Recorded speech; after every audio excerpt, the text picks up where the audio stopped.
زندگی گزارنا بہت آسان ہے، زندگی گزارنا بہت سہل ہے۔ زندگی میں جو دشواریاں ہمیں محسوس ہوتی ہیں یا جو پریشانیاں ہوتی ہیں ہم لوگوں کو، اس کی وجہ یہ ہے کہ ہم لوگ دین پر عمل نہیں کرتے، ورنہ اللہ کے نبی صلی اللہ علیہ وسلم نے بیان فرمایا الدین یسر، دین بہت آسان ہے، بہت آسان ہے۔ جتنی دشواریاں ہوتی ہیں دراصل وہ ہماری اپنی بنائی ہوئی ہوتی ہیں۔ کیسے؟ سمجھیے، دیکھیے، اللہ تعالی نے نکاح کے کام کو بہت آسان بنایا، بہت آسان بنایا۔ لڑکی والے اور لڑکے والے خطبہ ہو گیا، اور خطبہ ہونے کے بعد ایجاب اور قبول ہو گیا، بس نکاح ہو گیا۔ دین نے اتنا کہا ہے۔ پھر اتنی دشوار کیوں ہے آج کے دور میں شادی کرنا؟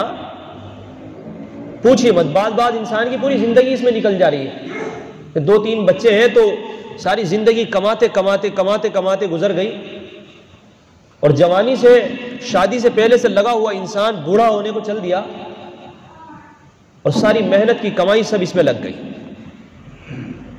تو بڑی دشواری کا کام ہے بھائی شادی کرنا، تو ہے یا نہیں ہے؟ بہت آسان ہے بھائی۔ آپ لوگوں نے کری ہوگی گھر پہ شادی، اور اللہ تعالیٰ سب کو موقع دے جن کے گھروں پہ ہے، اور آسانیاں فرمائے رب کریم۔ جن کے گھر پہ جوان بیٹے ہیں، بیٹیاں ہیں، اللہ تعالیٰ سب کے نیک صالح جوڑے عطا فرمائے اور بآسانی تکمیل فرمائے۔ واقعتاً دین بہت آسان تھا۔ آپ جو نہیں بول رہے ہیں نا، وہ صحیح بات ہے، بات صحیح ہے۔ یہ جو بہت بڑا ہنگامہ کہ کم سے کم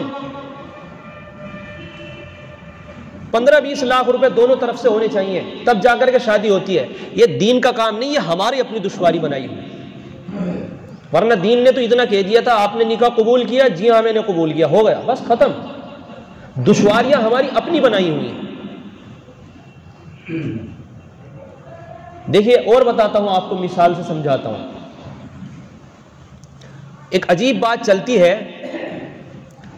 شادی کی دعوت دینے کو لے کر کے۔ آپ کسی دوست کے، رشتہ دار کے گھر شادی کا کارڈ لے کر کے جاؤ، بھائی نام لکھ دیا۔ اب اصل مقصد تو اس کا بلانا ہے نا، ارے بھائی میری شادی ہو رہی ہے، میں آپ کو دعوت پہ بلانا چاہتا ہوں۔ اب اس نے لکھ دیا جو بھی اس کا گھر میں بات ذہن میں آئی، تو اس نے لکھ دیا فلاں صاحب کا، تو بعض کو اسی پہ اعتراض، کیوں بھائی ہمارے ابا مر گئے تھے کہ ہمارے ابا کا نام نہیں لکھ سکے تھے اس پہ؟ اب جیسے بھی ہے بھائی بلا لیا، جس کا بھی نام ہو گیا، اس میں کیا دشواری کی بات ہے؟ اعتراض دیکھیں کہاں سے نکالتے ہیں ہم لوگ۔ اصل مقصد یہ ہے کہ وہ چل کے آپ کے گھر پہ آ گیا اور آپ کے گھر والوں کو دعوت دینا چاہتا ہے۔ اب کسی کا بھی گھر میں سے نام لکھ دیا تو بات پوری ہو گئی نا۔ اعتراض ہو جاتے ہیں، کیوں بھائی ہمارے ابا نہیں ہے کیا، ابھی ان کا نام کیوں نہیں لکھا تم نے؟ بنا دیا زبردستی کی دشواری۔ اچھا اور دیکھو، میں کارڈ کی کیا ضرورت تھی، تو بس ایسے ہی آ جاتے ہم، تو کارڈ کی کوئی ضرورت نہیں تھی، سمجھ رہے ہیں؟ جب کارڈ پہنچ جائے گا، کارڈ کی کوئی ضرورت نہیں تھی تو ہم ایسے ہی آ جاتے بس۔ اور اگر کارڈ نہ دو، کیوں جی ہمیں تو کارڈ نہیں دیا؟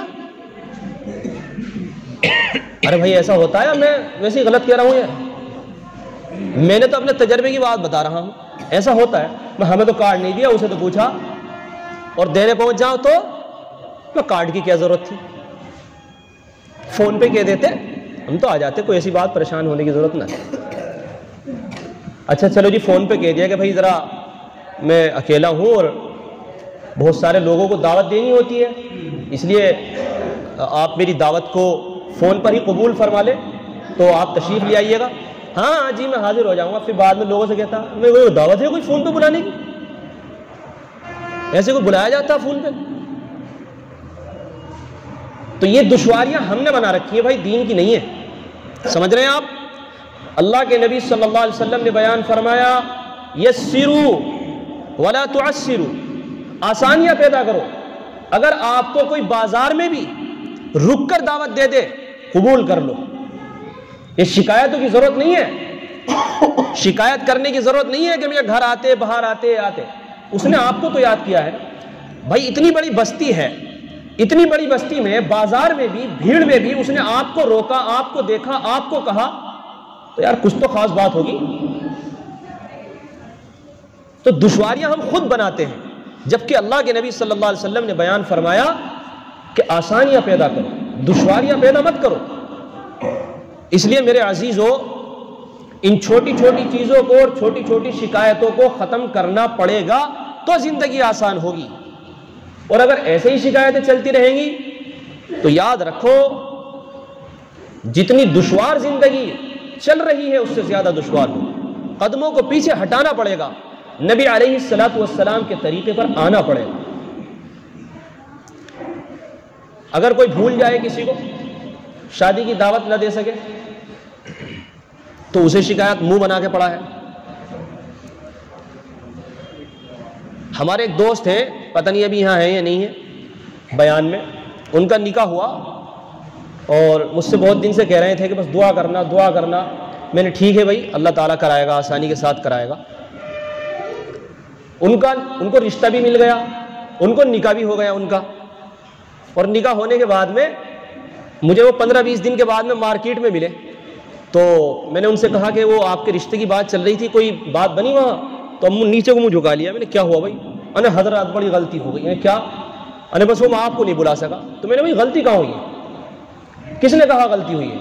تو میں نے انہیں اللہ کے رسول صلی اللہ علیہ وسلم کی ایک حدیث سنائی. میں نے کہا کہ ایک مرتبہ ایسا ہوا، اللہ کے رسول صلی اللہ علیہ وسلم ایسے ہی جیسے باہر ہم لوگوں کی ملاقات ہو جاتی ہے مسجد کے باہر، تو ایک صحابی کو دیکھا. جیسے دلہے کی کچھ خاص پہچان ہوتی ہے نا، ہمارے یہاں تو وہ ایسے مہندی لگا لیتا ہے ایسا گول گول، اس کی یہ پہچان ہو جاتی ہے، سنہری گھڑی ہوتی ہے اس کی. تو اس وقت یہ پہچان ہوتی تھی کہ پیشانی پر زعفران لگا لیا کرتے تھے جن کی شادی ہوتی تھی. تو اللہ کے رسول صلی اللہ علیہ وسلم نے جب دیکھا، ارے بھائی کیا بات، ماشاءاللہ آج پیشانی جو ہے زعفرانی ہو رہی ہے، کیا بات ہے؟ کہ وہ اللہ کے رسول میرا ایسے ایسے نکاح ہو گیا ہے. کہ اچھا ماشاءاللہ، اللہ برکت عطا فرمائے، اور ولیمہ کر دینا آپ. تو میں نے انہیں یہ حدیث سنائی. تو میں نے بھائی اللہ کے رسول صلی اللہ علیہ وسلم کی تو یہ حدیث ہے، یہ عمل ہے، تو اس پہ عمل کون کرے گا؟ تم نے اگر نہیں بلایا تو کوئی حرج کی بات نہیں، تم نے بھی ولیمہ کر دیا تھا. میں نے ٹھیک ہے، اللہ کے رسول کی حدیث پہ عمل ہو گیا، کوئی شکایت کی بات نہیں. تو زندگی آسان ہو گئی نا. اور اگر ہم دین پہ نہ چلتے تو کہتے کہ اس نے ہمیں بلایا نہیں تھا، بتاؤ میاں اتنے دن سے ہم سے دعا کرا رہا تھا اور ہمیں پوچھا تک بھی نہیں اس نے. تو یہ بیکار کی باتیں ہیں. اللہ کے رسول صلی اللہ علیہ وسلم اتنے بڑے انسان، اور ان تک کو معلوم نہیں، اور صحابی کا نکاح ہو گیا، بعد میں معلوم ہو رہا ہے مسجد کے باہر ملاقات ہو رہی ہے. تو اس کا مطلب یہ ہے کہ ہمیں آسانیاں پیدا کرنی چاہیے. شکوے شکایت ان سب کو ختم کرنے کی ضرورت ہے. جو جہاں مل کر دعوت دے دے قبول کر لو، انشاءاللہ حاضر ہو.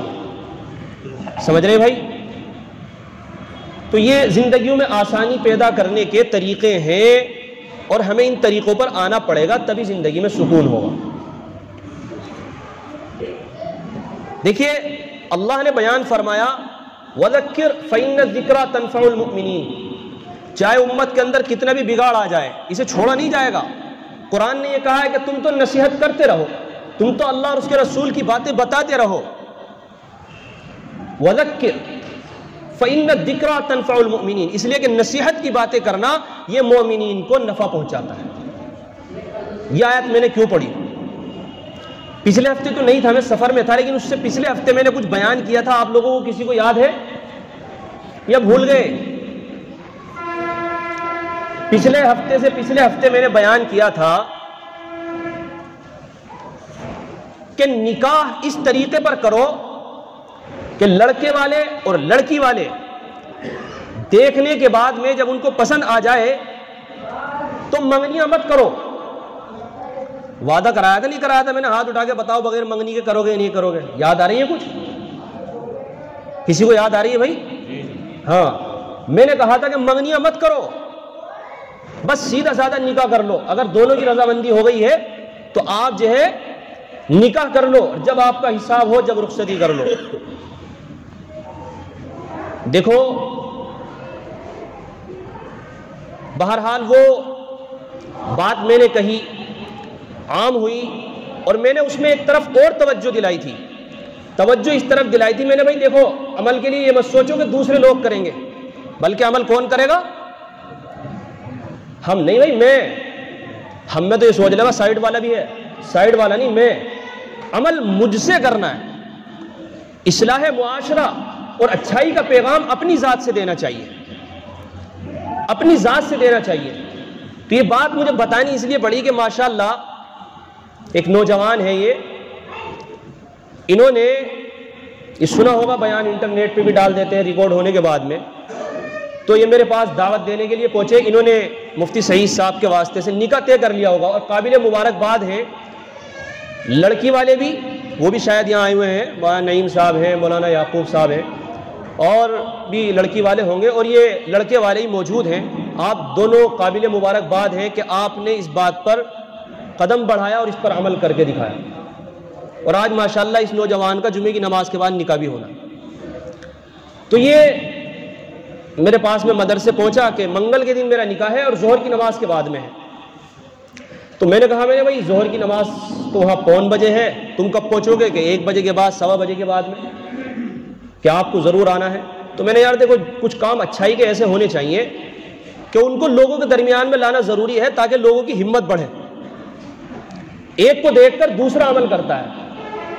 میں نے تم ظہر میں پڑھواؤ گے تو معلوم ہوگا کہ 2 4 5 10 آدمی ہیں, تو ان کو کیا پیغام پہنچے گا. اس لیے تم اس نکاح کو جمعے میں کرو اور لوگوں کو پیغام دو کہ دیکھو ہم نے کسی منگنے کی کوئی رسم اپنے درمیان میں نہیں کری, اور سیدھا مسجد کے اندر جمعے کے دن آ کر کے نکاح کرا لیا. یہ ایک نمونہ ہے اور دوسرے لوگوں کے لیے. ایک نے کر کے دکھا دیا تو اب عمل کرنا آسان ہونا چاہیے. اس لیے آپ لوگ بھی آگے بڑھو اور اسی طریقے سے کرتے رہو, اور جمعے میں آگے نکاح کراتے رہو جو بھی رشتے کرتے ہو. اللہ تعالیٰ جو ہے اسی طریقے سے نظام کو آگے بڑھائے گا اور عمل اس طریقے سے آگے بڑھتا چلا جائے گا. ایک سے ہی شروعات ہوتی ہے, شروعات ایک سے ہی ہوتی ہے. اس لیے اچھائی کی طرف قدم بڑھاؤ اور سادگی کے ساتھ اپنا جمعے میں آؤ, اور جہاں آپ کی مسجد ہو, جہاں رہتے ہو آپ, وہیں پر اپنا نکاح کرا لو. یہ بہت آسان طریقہ ہے. بہت ساری خرافاتوں سے بچ جاتے ہیں, بہت ساری غفلتوں سے اور الٹی سیدھی چیزوں سے بچ جاتے ہیں. اس لیے قابل مبارکباد ہے ایک مرتبہ پھر یہ لوگ اور یہ نوجوان بھی کہ جنہوں نے اس پر عمل کرنے کے لیے پہل کی. اللہ تعالیٰ مبارک فرمائے اور اللہ تعالیٰ قبول فرمائے, اور دوسرے لوگوں کو بھی اس طرح کے جذبات پیدا فرمائے اور وہ بھی اسی طرح سے اپنی نکاحوں میں آسانیاں کریں. اللہ تعالیٰ عمل کی توفیق عطا فرمائے. آپ سب لوگ سنت ادا کریں.